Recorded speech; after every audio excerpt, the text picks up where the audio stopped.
If you're teaching your child to read, I think one of the best investments you can make is to buy a decodable book series. Unfortunately, a lot of libraries don't carry these around me yet, but I'm hoping that more of them will start as like Science of Reading really like catches on and becomes more popular. But for right now, I think parents really should invest in some sort of high quality decodable series to have at home. So I'll show you, I think most of the really popular ones, and I'll tell you what I think about them, the ones I like and the ones I don't like. And I think almost all of these are linked in my Amazon storefront, and some of them are in my TikTok shop showcase if you want to check those out. Okay, the first is Bob's books. When I was teaching, these were like the classic decodable books that parents could buy. So I really expected to love these with my own child because I had such fond memories of them from teaching. But when I saw some of the other decodables available on the market now, these didn't really like pop off the same way. They're just really simple, kind of plain illustrations, but I do think they're a solid choice and they're really easily available.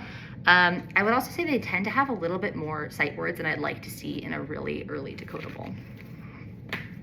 The next one is the Lovevery book series. I think these used to only be available in the book kits, but now you can buy them separately, which is really nice if you don't want to buy the whole reading kit, because it is quite an investment. Dropped a book, classic. But I think what's really cool about these is they have really high quality real life pictures, which if you're like a Montessori parent is very Montessori aligned. They have a great font that's clear and easy to read, and they're very decodable. They also have something really nice, which is they have this parent teaching section at the front, which shows you some words to practice to warm up with. It shows you vocabulary that's going to be taught, and it shows you like tricky words that you might see. I don't think this book has any tricky words. This one's totally decodable, but in some of the later ones it'll have it. And that's usually like over here, I think. And it gives you some advice of like how to use these books to teach with your kids. These are really great. I think the first series wasn't my favorite, but every other series we've loved. And some of the later ones are really, really engaging and have some cool features to them. The next one is the Charge Mommy series. I expected to really love these. I've seen a lot of people talking about these online. I didn't, and here's why. They're really high cognitive load because they use really difficult vocabulary for young learners. I think maybe older kids might do well with these.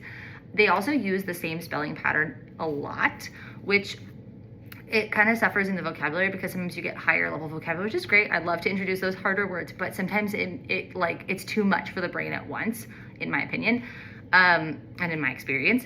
And I think too, sometimes the story suffers a little bit for the sake of making it like all aligned to that letter sound. So sometimes the stories don't quite make sense, which was kind of like confusing to my child for comprehension. But it does have some really good teaching activities in the back that you can do. We didn't write in them, but like just talking about them and looking at them together. But there's a lot of really cool activities in the back that go along with what, to help you like extend the lesson.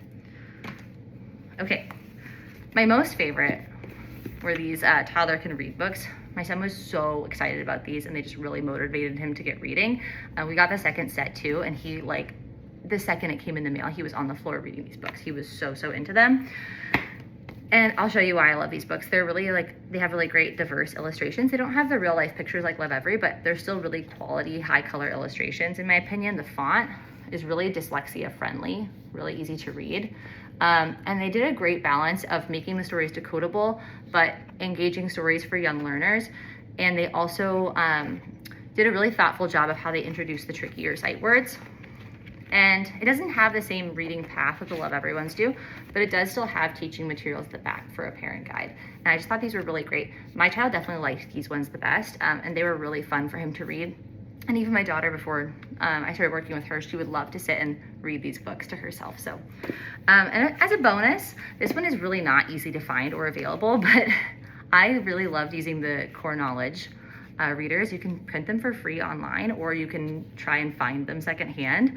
I don't think you're really supposed to buy them, but I found them at some thrift stores, and I found some on Thrift Books and Amazon, things like that. And these are really great. This one's an end of first grade level, so it has a lot more text on the page, but really decodable, really intentional with how they use tricky words, some really fun and engaging stories. And my child really loved reading these, and it really helped support me. And if you want to know about how I like printed these for free and how I set that up with my kid, let me know.